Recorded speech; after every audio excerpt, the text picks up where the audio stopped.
All right, guys, we are back here in the afternoon with after our little break there. Excited to have our next guest on here. Always does an amazing job. I don't think she gets as much credit as she should at where she's at. I know a lot of people love owner finance note, creating owner finance paper, but a lot of times they shoot themselves in the foot by not structuring it properly, not creating it adequately, so that if they need to sell it later on, after they're tired of the cash flow, need to bring in some capital, it's not structured properly. So we're excited to have our good friend, Andrea Lemons, join us from First National Acceptance Corporation, which is one of the largest buyers of owner finance notes in the country. Right, Andy? That's true. That's right. And so it's always funny is we either have Andy on or we have Daniel on, or Dan Malcolm. And Daniel's like, I don't know, I think Dan's just lazy. Sometimes he just doesn't like the work. Can we agree to that? I cannot agree to that. Dan is not only a colleague, but a good friend, and he is at another conference. He's at another conference, yes, but I like to give Dan shit, all right? Especially when he's not here to defend himself. That's all right. But you tried to corrupt me, but it didn't work. That's right. The loyalty is strong in this one. But anyway, you've got a PowerPoint you want to pull up and talk about, share about who you guys are, and go from there, right? Sound good? Sure will. And we'll leave the Q&A till the very end. Yep. Cool. All right. Well, I just would like to start out by saying that I am very excited to be doing C.A.M.P again, and to be working with Scott again. So everybody who is participating, you guys are in great hands. Scott is really built up a wonderful platform educating people. So very happy to be here. Yeah, we're going to I will send the bottle of tequila to you later, okay? Yeah, you better send that, buddy. Yeah, actually, that was a side note that I was going to say that, so I get the tequila. Figure that. Anyway, but yeah, very excited to be here. Really excited to talk about structuring loans. Seller finance notes, obviously, pretty much what I do, and it's a huge passion of mine. So we'll talk a little bit about who First National is, and then we'll get into the kind of deals that we look at, the pricing that we'll do for them, and then how to structure a good loan and how to sell or broker a loan. So with that being said, good stuff here. All right. So as Scott said, I'm with First National Acceptance Company. I am one of the managers in our area. I run the retail side where we work directly with note sellers. We also have a broker division, and these lovely mugs you see here are everybody on the broker desk in a very Brady Bunch-esque form. So yeah, they're really great staff. If you ever do broker notes, you'll work with one of these people, and they're awesome. All right, so who are we? So we are a subsidiary of First National Bank of America, which is a national bank, a mortgage company. We are family owned, and our headquarters is located in East Lansing, Michigan. We do have an office in Austin, Texas. We also have a couple of branches around Michigan, but we are fully located, or mostly located, in East Lansing, which is where I'm at right now. We have been purchasing seller finance loans for over 40 years. I believe 1974 is when we started. So we are definitely well aged, stabilized, I should say, in the industry. What we purchase is first position performing loans. So we don't do any non-performings because we're a national bank, but there are a lot of good non-performing investors out there. We're just not one of them. The loans that we look at, we are pretty adamant they need to be secured by real estate. We really like real estate here. Every now and again, we'll do one that's secured by a mobile home only, but general rule is real estate only. And we buy in all 50 states. Last year, we bought over 1,300 notes with balances over 93 million. So it was a really good year for us. We've been experiencing a lot of growth over the last 5 years or so. So to put that in perspective, in 2013, we bought 612 loans, and last year we did over 1,300. What we like to buy, we prefer to see loans with unpaid balances of 20,000 or more. We will go under 20, but between 10, we will not go any further under 10,000. And between 10 and 20,000, there is a mandatory 40% discount no matter the quality of the deal, because it's just hard to get profitability out of such small loans. You know, if you have to put any extra money into servicing it, the profitability just shrinks away. So we concentrate mostly on 20,000 or above. We do look at all credit types. Last year, our average credit score was 664, but our floor is 525. And, you know, with everything that I say as I go through this, it's important to understand that we have rules. We think they're more like guidelines. You know, it's kind of, we always do it this way, except for when we don't. But 525 is 9.5 times out of 10 our floor. You need to have at least 1 month seasoning for us to buy the note. So we like to see at least one payment made, even if it's while we're processing the transaction. That really only works, low season loans really only work if there was a good down payment. So they establish equity right away, and they show dedication to the property and to the loan. By making that big down payment, we can do the lower seasoning. For best pricing, you want your loan to be seasoned for 12 to 24 months. So if you did 0 down or very small down payment, it's better to hold out and collect payments for a year or two before you go to sell it. And reperformers, so I said we don't buy non-performing, which is true, but we do buy reperforming loans, but they need to be reperforming for a minimum of 6 months, preferably a year or more, and you definitely want to supply verifiable pay history, excuse me, for that time, because we want to make sure that they really are back on track and can make their payments. As far as our discount goes, because as we know, there's always a discount. Last year, we paid 86 cents on the dollar, which was a pretty aggressive year for us. Usually it's more like 84%, sorry, 84 cents on the dollar.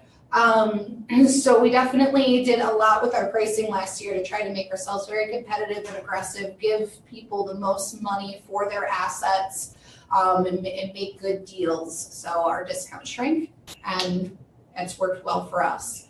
We will go as high as 95 cents on the dollar. So even though 14% isn't bad, if you have a really stellar loan, you don't have to just assume 14% is going to come off automatically. We will go to 5. And sometimes, again, remember the guidelines. Sometimes we can go a little less. How we buy loans is we have a few different purchase programs. The most common one is the full buyout, where we just purchase the entire remaining unpaid balance. So we price them out 2 months in advance. So right now, if I were pricing a loan, I would price it through June. Seller would get May and June payments. We would close before then, but they're still going to collect the May and June payments. We would start collecting in July. Once we start collecting, or actually not even once, well, yeah, once we start collecting, the seller is completely out of it for the duration of the loan. So we have the whole thing. Another way to do the full buyout is if the loan has a balloon and if they have good credit, so 620 or above, to where we think that they will be able to meet that balloon, we will pay more for those loans. They're a little more valuable because they're going to pay off sooner. So the longer the loan goes, the higher the risk, of course. So we'll pay more for balloon notes with good credit. We can also buy pieces of the loan. It's called a partial. So to put this into perspective, basically, if you hold a loan or a note, you have an entire pie. And instead of selling the pie for $8 for the whole thing, we will buy a slice for $4. So we will buy a slice and you will have the rest of it. You can sell more slices or you can keep it and collect the rest of the payments if you want to. Sell it to another investor, whatever is the best deal for you. But yeah, that's how partials work, where we just buy a portion of your contract. So an example of that would be if you had a $100,000 note, 40% of that would equal 40 grand, and we would pay probably around 36. What I really like about partials is that generally, unless it's a 0% loan or 1 or 2% loan, sellers don't take discounts on the principal. We share interest, but we pay 100% of the principal reduction over the time that we're collecting payments, and then maybe even a little bit more. So we just cut the interest with you.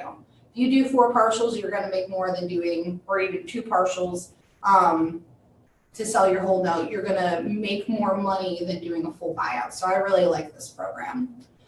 We can also buy into a balloon payment, so to just give you a bigger chunk of money up front. And basically how that works is when the balloon is due, or sorry, when the balloon is paid, we would just take whatever we're still owed, and then the seller would get the remainder. Another way to do a partial is to buy a pre-balloon partial, and this is just everything up to the balloon. So we would, pay the seller for that portion, whatever that is, now, and then when the balloon is due, they get the balloon. So that's a nice way to do it as well, and it's usually pretty profitable for a seller. Some of the property types that we look at, we pretty much look at all property types, but there are always different things to consider with each of them. So I'm going to dig into that a little bit so that you're aware that if you're selling a home, we're going to look at it differently than if you're selling commercial property. So we purchase almost every property type, but the pricing does vary. Single family homes are our bread and butter here. We love them. Reason being, they maintain value much more than a mobile home does. Mobile home will begin to deteriorate, go down in value. Depreciate, that's the word. They will start to depreciate from the moment that they're put together, whereas single family homes, their value can be maintained and added on to over lots and lots of time. The other thing that we like about single family homes that is true for mobile homes as well is that when you're dealing with somebody's home, if they enter a period of financial distress, that is the very last thing they're going to let go of is their home. They're going to let go of a business or a rental property or vacant land before they're going to let go of their primary residence. So single family homes are the lowest risk for those 2 reasons. And with that, we do definitely take a lot of stock in whether it's owner occupied or if it's rented for the reason I just stated.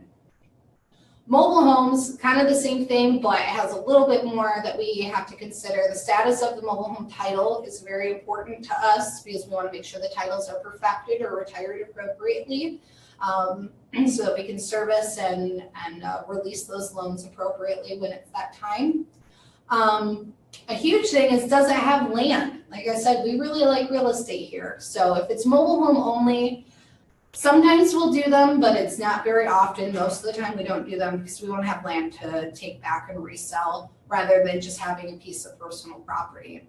And then the location is huge, it definitely makes a big difference if the mobile home is in a park or if it's in a rural area or if it is an area that mobile homes are very popular, or if it's in an area that mobile homes aren't very popular. All those situations tell us something different. They all have their own risks. And so that's important to us as well as where it's at. A couple others. That is the coolest tiny home I've ever seen. I want one. But we do unique property types. We have done loans on tiny homes and whatnot.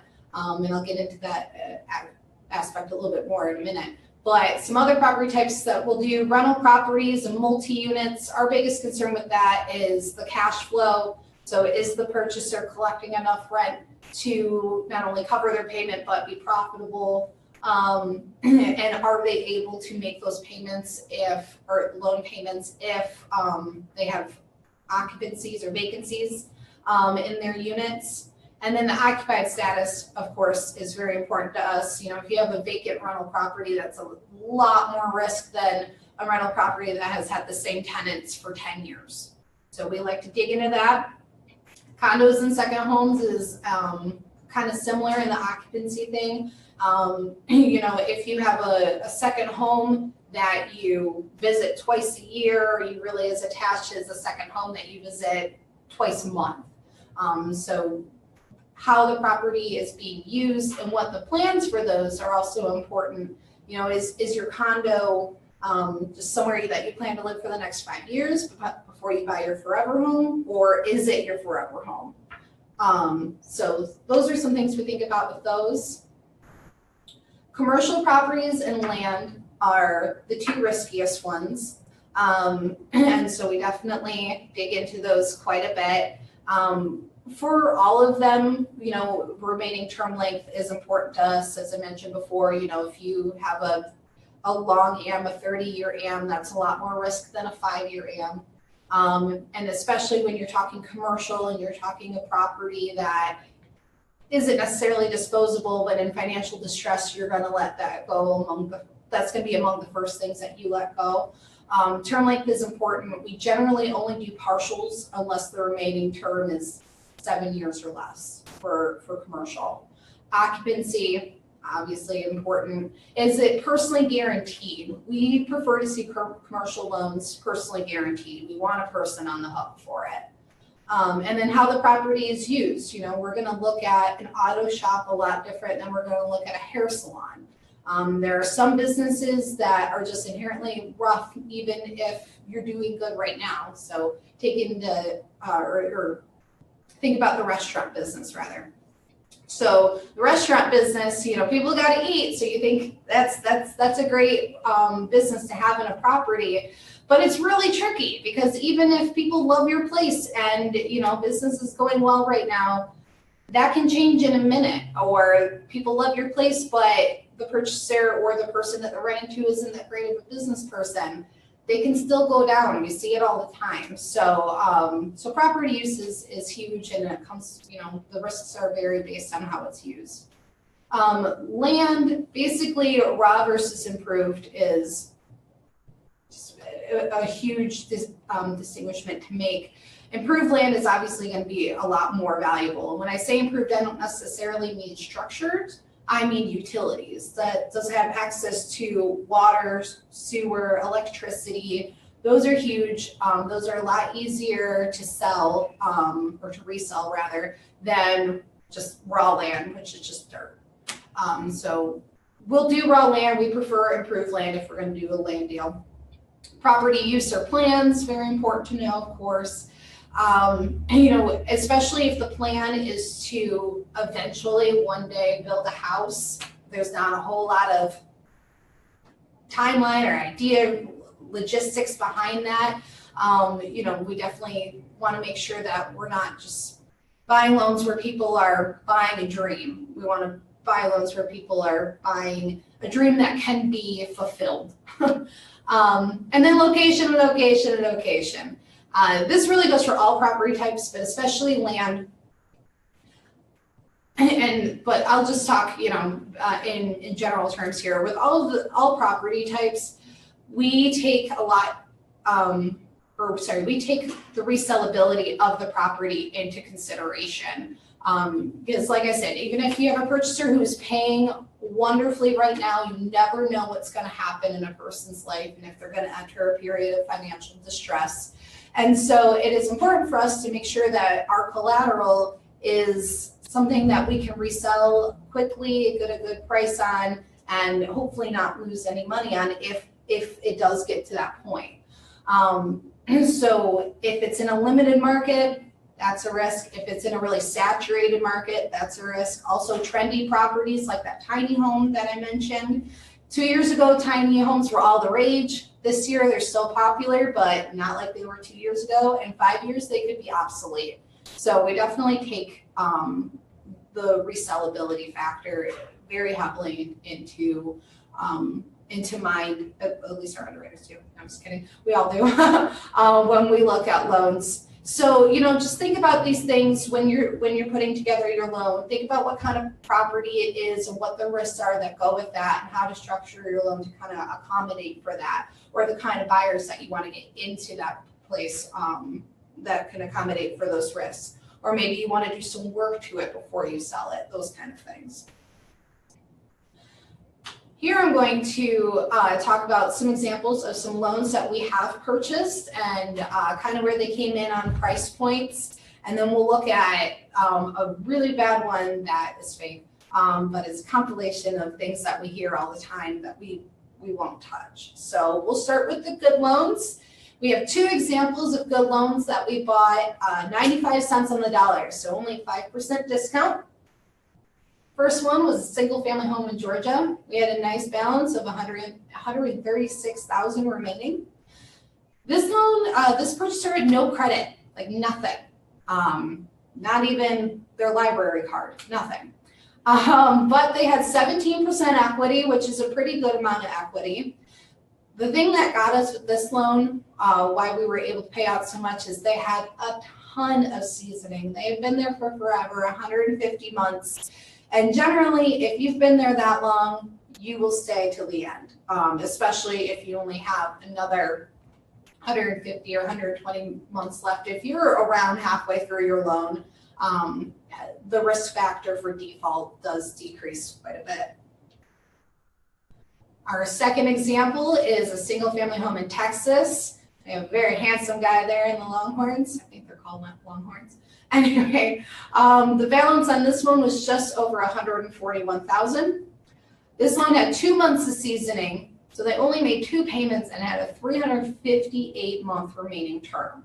That's huge. That is a really long and not a lot of seasoning. However, we were able to do this loan at such aggressive pricing because they put a huge down payment down, and they have 41% equity right out of the gate. This is what we call a buyer having skin in the game. We want the buyer to be invested, especially if we're going to do it at the beginning of a loan, like I said before. And generally, if you make that large of a down payment, you're not just going to scram. You know, you're going to stay, you're going to protect the investment that you made as a buyer. So that helped us, you know, with the low seasoning. The other thing was that they had wonderful credit. It was over 700. It was very, very good credit. And so those two things helped us be able to get to that small discount. This is an ugly note, but we bought it at a 19% discount. So we definitely factored for the risks, but you know, 81 cents is a bit under average, but it isn't too much of a haircut. Depending on what you think too much of a haircut is. So this one was a single family home in Michigan. The balance was over 169,000. This one had a touch of negative equity, negative 0.3% equity. So basically none, right? But they had 43 months of seasoning, so they're in there for a good amount of time. But they have 315 remaining months. So you see how we go through these things. We're kind of weighing back and forth. We really like that they've been there for a long time. We don't love the remaining term. We don't love the low equity. This person had a really low credit score. And that was also a little concerning until we actually looked at the credit and we realized that number did not represent the person fairly. So I don't remember what the numbers were, but let's say it was a 500 score. It was really more of like 600 from the report, more of like 600 credit. Anyway, this was a case where having proof of a $30,000 down payment and verifiable proof of over a year of pay history saved the day. We were able to get the loan done because we had a few strong things that offset the negatives. So even though there is some hair on a deal, it doesn't mean we won't buy it. We just have to have positives that help us overcome, and that down payment, that verifiable pay history definitely helped us overcome. Also, we were able to speak with the purchaser, and that helped settle a lot of concerns. And we had a very happy underwriter that day, liked his coffee. I remember that day, actually. It was, it was just a good meeting. So anyway, that's that one. All right, so this is the bad one. Like I said, this is a fake example, but these are kind of like our top red flags that we see. And they are generally, even if there's one, it's generally a no, but if there are multiple of these red flags that show up in a deal, it's usually a no, especially if the house looks like that. I'm just kidding. So we'll call it a single family home in Badville. So let's say the investor buys a house for $9,000, does minimal improvements, minimal repairs, leaves substantial repairs for the homeowner to deal with. 1 month later, the investor sells the house for $25,000 more than the market value. So not just $25,000 more than what they put into it, $25,000 more than what it's actually worth. The investor structured the note with a 3% rate and a 30-year term with no balloon. Yes, that's not so great. That on its own doesn't necessarily mean no, but it does usually mean that the discount's going to be a little bit on the heavy side. Maybe not like 30%, but that usually will be a heavier discount on its own. The investor sells the house to the first person who's looking for a place, and he doesn't do due diligence. He doesn't do a credit check. He doesn't check around and realize that the purchaser just got kicked out of his last place for not paying, or maybe he knows and just doesn't care because he thinks, well, I'll just get the property back and then resell it again. There's no risk in that. There is risk in that. You don't want to be in the habit of foreclosing. The purchaser has no money, so his down payment is only $150. And with all of this, the investor comes to us after collecting 3 payments and wants 97 cents on the dollar. Nope, not gonna happen. So, like I said, this is a bit of an exaggeration, but some very common red flags that we see. If you are brokering a loan and you see a situation like this, it's probably not a great loan to invest in or try to get invested in. If you are a seller, try to stay away from this. If you're able to buy a property at auction or something and get a really good deal on it, that's great for you, but make sure it's in good condition before you sell it. Put the time and money into it.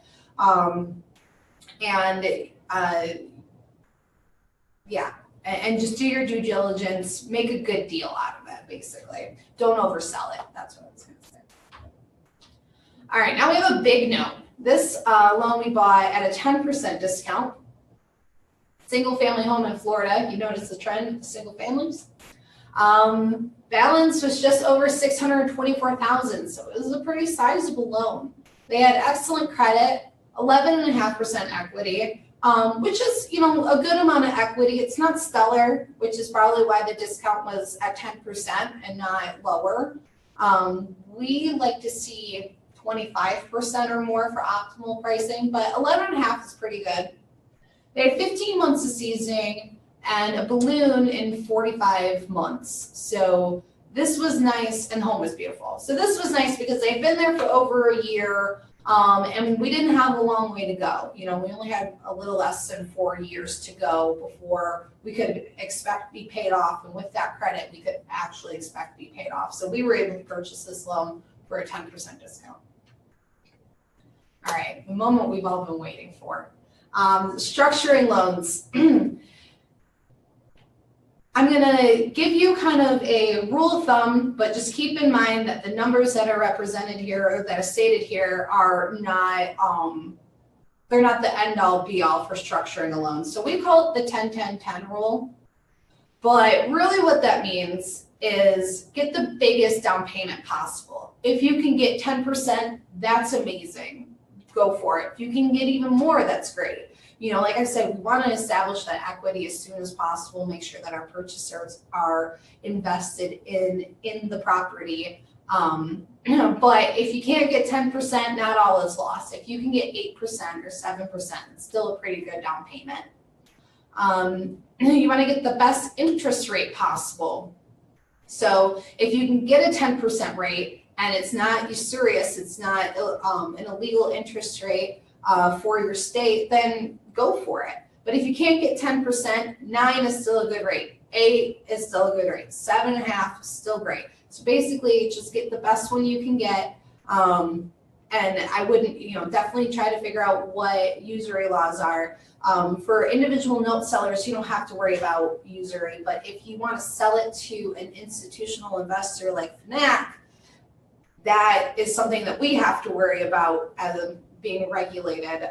So don't go for 15% and think that's going to be, everybody's going to want to buy this. We wouldn't be able to, or we would have to seriously amend it. So best rate possible, and then the shortest term possible. If you can get 5 or 10 years, that is really, really, really good. Like I said, we like those short terms. We like that quicker return for our money. and not having, you know, a huge long loan that just 30 years is a long time. Anything could happen in 30 years. You can have the best buyer in the world, but I mean, you just don't know what's going to happen in a person's life. So try to get the shortest term possible. If you can't get 10 years, 15 is still great. If you're going to do anything over 15, personally, my advice would be to put a balloon on it. If you're going to do a 20, 25, 30-year loan, I would put a balloon on it.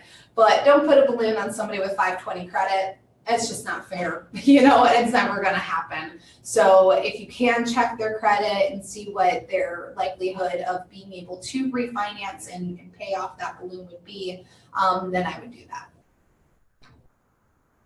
So what if you want to sell notes? If you are a seller already, like if you have notes that you want to sell yourself, or if you are a broker and you want to broker notes, the process is pretty similar. We work with both here. So basically just submit a fast quote on our website. This is a broker fast quote form, or you can give us a call at that contact information there. And when you contact us, make sure to mention our good buddy Scott Carson so we know where the lead came from and we can thank Scott for that. Oh. Don't expect to get like anything for it though. No, yeah, I know. That $4 might get you a cup of coffee at Starbucks. Right. If you send us a really good deal, I'll make sure we send you a Starbucks gift card. All right, so some FAQs. What does a typical deal look like from start to finish? I'm going to tell you. So the beginning process is we provide you with an offer. These are net offers that we provide always. We pay for all of the closing costs, so you don't have to worry about that. If you accept that offer, then just gather some due diligence items to pass on to us. That's like verifiable pay history, proof of down, proof of insurance, prior title, those kind of things. After we get the commitment documents back, which we would send out, or the person that you're working with that we also work with would provide, then we order a property evaluation. It usually takes a handful of business days to come back. And this is just a BPO, broker price opinion. It's just a drive-by and then a market comparative analysis of recent sales and current listings to help us get an idea just from the exterior what that property would be worth in that market. When the value comes back good, then we like to speak to the purchasers as often as we can. Sometimes if it's like a high credit borrower or you know they don't want to speak to us, they won't cooperate kind of thing, we can get those waived. But we do really like to take the time to talk to the purchaser.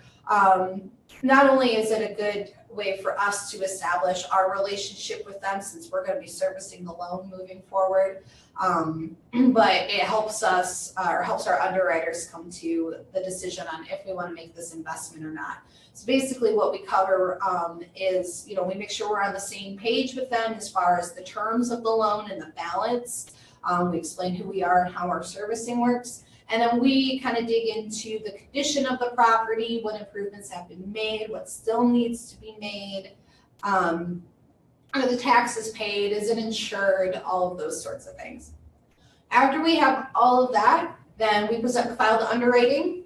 We generally have an answer within 24 hours. Sometimes we need to go back to another underwriter if the first one says no, or you know, wants a different purchase program that the seller doesn't want, kind of thing. So, you know, that can take a couple days, but it generally takes about 24 hours to get an approval. Then once it's approved, we order title.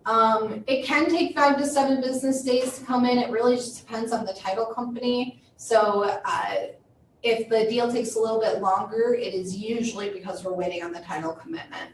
But it usually takes about a week or so. Once title is clear, well, let me say this. If it comes back and it's clear, we're good to go, we close. If it comes back and it's not clear, then we will work with you to clear the issues and then we'll close. We can close at the title office that we ordered from, or we can close by UPS, we just send documents. Once it's closed, the very best part is that you get paid. Whether you're a broker or a seller, you get paid, and that is always the end goal. It's what we want to do for people, is get you your money. So that's how the process looks. It generally takes us about 4 to 6 weeks to close a deal from the time that we get the paperwork in. Sometimes it takes less. I've seen deals close in 10 days. Sometimes it takes longer. I've seen deals close with 6 months. Those are usually the ones with just awful title issues and they have to go through probate or things like that. So the general timeline is 4 to 6 weeks. Most of our deals close within that time frame. Last year, our average days to close was 30 days. And we do keep a close eye on our days to close. We want to make sure that we're working through the process in an efficient and timely manner so that we can, like I said, get everybody paid. And that is kind of the end of my spiel here. So we can do questions, but that's my contact information. And again, the broker desk contact information. All right, we got a couple questions here from you. Good job, as always. Let's pull this up here, these questions. So, question, Ricky Strange, do you buy bank-created notes? We have an area in the bank that does buy bank-created notes. My area does not, but that is something that First National could entertain. If anybody has anything like that, you are free to send it to our broker desk and just let us know that this is a bank created note, and we can get you in contact with the right people. Good stuff. Do you also buy contract for deeds if they're performing? We do. Yeah, that's actually a really great question. I didn't dig much into that, but we do. Sorry, I'm trying to figure out how to stop the screen share. We do buy pretty much any contract type. So whether it's a contract for deed or a real estate contract, varies on the state, right? Land contract, they're all the same thing. It's just what state you're in, depends on what it's called. And then we'll buy, deed of trust, mortgage, security deeds. Like I said, they all basically mean the same thing. They all kind of do the same things, and we understand how each of them are different. It just depends on where you're at. Right, exactly. Hang on here. I'm trying to let your screen just get stopped shared, I think. Yeah, I feel like I'm on your screen now. Yeah, you are on my screen. Okay, let me stop share here. There we go. That's what I was looking for. Back. You're back. Exactly. So you mentioned something earlier about wanting, when you're buying owner finance notes, you want to be personal guaranteed, right? Yep. So if somebody creates a note in a corporate name where it's a corporate borrower on that, or in an LLC, is that going to affect the discount, or will you guys still take a look at it? We will still take a look at it, but it will affect the discount. Basically, we price it with a no credit score, and credit is a really heavy part of how we determine quality of a loan and how we determine how much we're going to pay. So if you have a no credit score on there, it does kind of bring it down. And then if there is nobody liable for the debt, that's just an additional risk. So the discount is generally higher, but we do still buy them. Okay, good stuff there. It just varies on a contract for deed and stuff like that? Is that going to affect the percentage on that? I'm sorry, say it again. If somebody's got a contract for deed, they're selling it. If the fact that it's a contract for deed, does that reduce the discount some, or does it increase it? It just varies. It makes no difference to us what your contract type is. Yeah. Okay. If you have a loan that needs to be converted because it wasn't put together kind of to a T, how that state or county would want it to be put together for reporting and whatnot, or if it's just not put together in a way that a bank can fill the shoes of what it says, then we will convert those, but we usually assume those costs.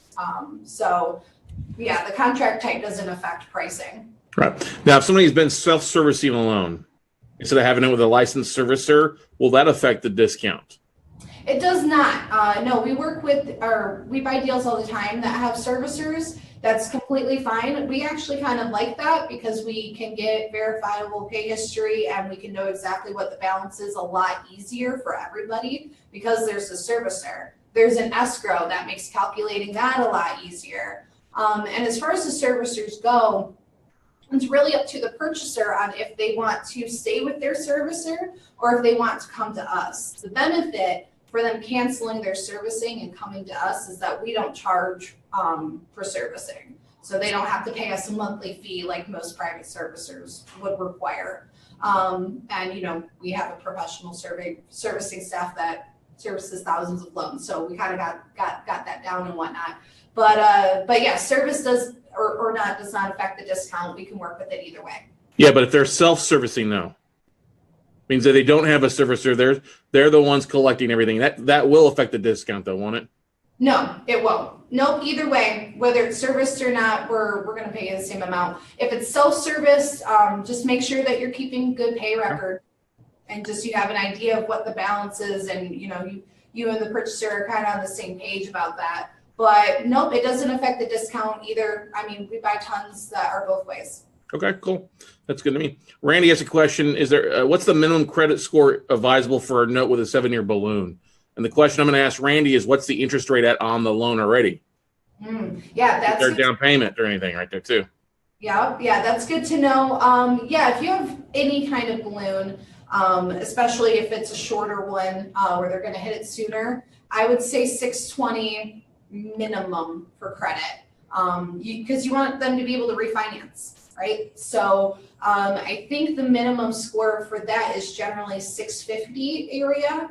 But to get started, if you have somebody at 620 and their credit is, their balloon is in 7 years, that means they have 7 years to get their credit up 30 points, which isn't too tall of an order. So 620 at minimum. Sure. Now, if somebody creates a note with their self-directed IRA, where they're the borrower, where they're the lender, you'll buy those from self-directed IRA investors all day long, right? Yep, absolutely. Also does not affect the discount, and yeah, we do it all the time. There you go. Good stuff. Good stuff there. Now, we talked about that, and people, I'm going to stop you ahead of time here. If you start pulling out, what about this? What about this? If you have a specific example of a deal that you have or your finance, best thing is go to the broker desk, right? Go and fill it out here. We're not going to give you pricing or estimates here on a webinar where she's sitting there. I mean, come on, people. I would love to give quotes all day, but I don't have my financial calculator on me at the moment. But definitely send those into the broker desk, and we would love to look at them. So one of the great things I'll bring up here is that you guys, when somebody's brokering loans to you guys, because you have quite a few brokers out there who are coming across under finance notes, they send you in the quote or send you in the numbers. You come back with a quote, and then you'll ask, well, what are you looking to make? Jay's really good at this, and Daniel's done this before as well. And sometimes you guys will even talk to the seller and figure in the bids or figure in the profit to the broker as well, and make sure everything's hunky-dory, right? Absolutely, yeah. We love our brokers. We want to make sure that they're being paid for the work that they're doing. And so if that means, kind of taking the extra step, talking to the seller to negotiate the deal, kind of lending that extra support, we will absolutely do that. I don't think, we don't have it in the presentation anymore, but something that's important to note for brokers is that we don't have caps on commission. Of course, if you have a $60,000 offer and you want to take 20 grand off, we wouldn't love that, but you're probably not going to sign that deal up anyway. So the only thing about commissions that I would say is we don't police them. Take what you think you deserve at the amount that you can still get the deal signed up for the seller. So if you're coming at way too big a commissions, you're not going to sign anything up. So be smart about that. However, don't think that you have to take a tiny commission, a $500 commission or something, just to get the deal. Generally, people mostly take around 3 or 4% of the offer, and that's usually a pretty good chunk of change. It kind of covers your overhead for getting that lead in the door in the first place. So. Yeah, definitely. And Allison Smith says, I'm working with FNAC right now, and they respond quickly with the notes. Grace is wonderful over there. She is wonderful, and I will say something that I probably shouldn't. I hired Grace, and I trained her, and I am so proud of her. She is just killing it on the broker desk, so I'm really happy to hear that you like her. That's wonderful. It's really amazing that she overcame you training her. So maybe get started with that. Joking. Yeah, That's in lowercase. That's not in all caps, just so you know that. Yeah, don't yell at me. Scott likes to send messages in all caps, so it looks like he's screaming. Yeah, I didn't realize the cap was on until I hit sent already in the message on Facebook the other day talking to her. But anyway, yeah, you guys are really good about getting bids back in 24 hours or less. And then and the beautiful thing is coming back with options. Hey, here's what we'd buy for the full note. Here's what we'll do on a 60-month partial buy. Okay. And break it down. Hey, here we won't buy the full note, but we'll buy the partial. Here we won't do a partial, we want to buy the full note. So you guys give great options to those that are looking for doing stuff. And we had a guy in here that was going out and getting quotes for us all the time and helping run that stuff. And then he flaked off after the first 3 days. I'm like, oh, I remember that. Yeah, I was very, very upset with that guy. But anyway, it is what it is. But you guys are going to come across in our finance notes all the time. You're going to see stuff, especially when you start advertising on LinkedIn. And hey, I'm a note buyer. If I could tell you the number of deals we get sent our way on a regular basis, people asking if we're buying, and I'm like, no, reach out to FNAC, reach out to these guys, call Andy, call Dan, call Jay over there, call Grace, get a bid directly from them because they're the best at what they do. And you guys are buying a tremendous amount. And then of course, you got Fred over there, the main man, the myth, the legend, the noted educator of the year a few years ago, actually too. Absolutely, yeah. Working for and under Fred is a wonderful experience. You just learn so much, and he's definitely one of the most influential people in the market. So yeah, absolutely. We love what we do here. We're very, very passionate about closing deals, but about helping people, about putting people in good situations, about being able to pay our brokers and help that their businesses flourish, and helping a seller get out of an asset that they didn't realize had as much risk as it does, and helping a purchaser get with a professional servicer and have their credit reported on and start building their credit to be able to move forward in their life. That is our main goal here. And that's why we do what we do, and we've been doing it for 40 years and we do more than anyone else. It's because we are very passionate about serving. Now, would you recommend if somebody is offering owner financing on a property that they have, that they kind of run the deal through you guys to see if they're interested in selling it, make sure they run it through you guys to get a kind of an estimated price on the point? Because I see so many people, they're like, oh, I'm going to do 5% financing for 30-year mortgage to somebody who's got a 485 FICO. They never checked the FICO. And then they want to sell that note 30 days later, 60 days later, 90 days later. I'm like, it's unsellable for a while. Yeah, right? That's not going to work. I'm just going to say it right now. If you can get 3 years of seasoning, maybe that'll work. But yeah, so if you have a hypothetical that you want to run by us, we are always happy to have that discussion and give you some pointers or at least, an idea of what we would pay for the current terms that you're looking at. Happens all the time. The only thing that I would say about that is if you do want to run in a hypothetical by us, just make sure it is something that you intend on following through on. Because we have definitely been burned by saying, yeah, we'll do hypotheticals, and then we get a ton of calls and those deals never come back. And so we're happy to help you if you just have the respect to, at least bring some of them back. Yeah. Oh, I totally agree with that. They should not be burning your guys' candle at both ends and never delivering anything. That's how you get blacklisted in this business relatively quickly, right? He said it, not me. Yeah. And again, I'm not trying to say don't call us. Please do. Yeah, but reach out. Have a bid. I'll give you, if you guys do any marketing, if you're doing any type of online stuff, if you're talking to your local real estate investment clubs, do you have, you'll find deals. Do you want to share any insights on where some of your guys' top brokers that are sending deals to you guys from, or where they're finding stuff, Andy?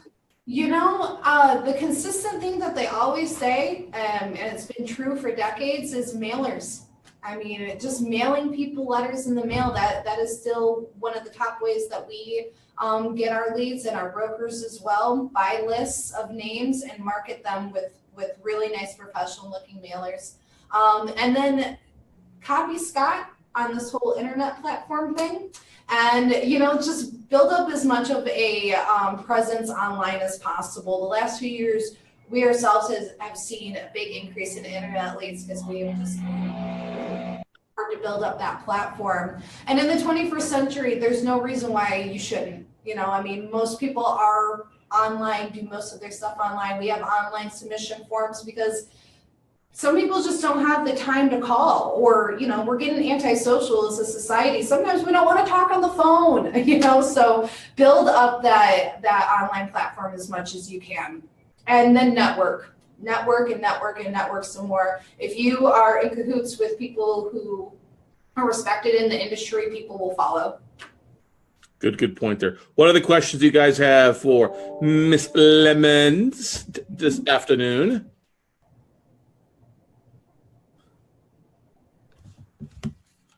Somebody just texted me. Is Andy single? Yes, she is single, actually, by the way. It's funny.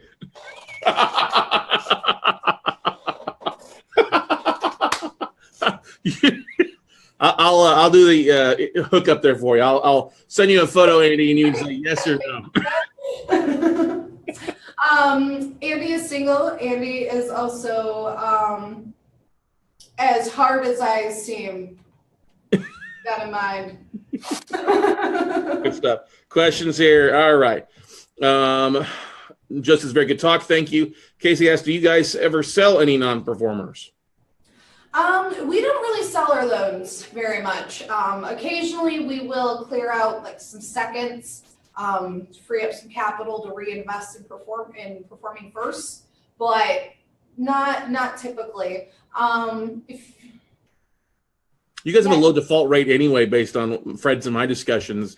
You guys are so good at the underwriting side. You don't have too many non-performing for the most part.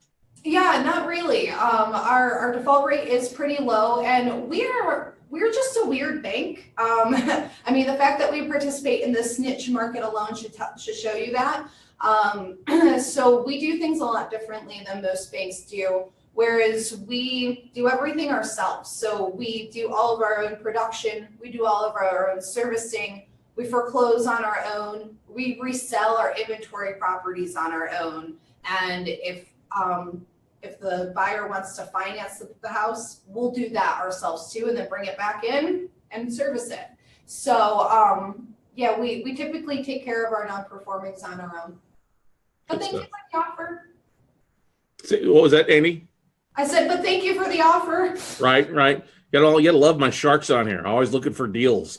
That's how you gotta be. Be aggressive. If you're a broker, be aggressive. Amen to that. Yeah, that's definitely. What are the questions you guys have for Andy out there, everybody? What questions can we help you answer in your owner finance structuring deals for you? 10, 10, 10. If you get a 10% down, run roughly about a 10% interest rate, and then like a 10-year term. It's a very easy process to have. It's a very easy and simple kind of formula to have, and then go from there. Hey, if you can get more than 10% down, great. That'll allow you to kind of drop that interest rate a little bit below 10. I think the biggest thing to keep in mind, everybody, when you're doing owner financing is not give the borrower something that they couldn't go out and get themselves, right? Yeah, that's a wonderful point, Scott. We do sometimes see loans where, because it's a land contract, the seller thinks that they can juice the sale price a lot. Now, when I say that, the sale price is expected to be juiced a bit in the land contract market or in the seller finance market, but I'm talking like $2,000, not 20. Don't do 20 grand over value. And then the terms, set them up with something that they can afford. So don't stick to the 10-10-10 rules so much that you are crossing out buyers off your list, or that you're bringing people in that can't afford those payments.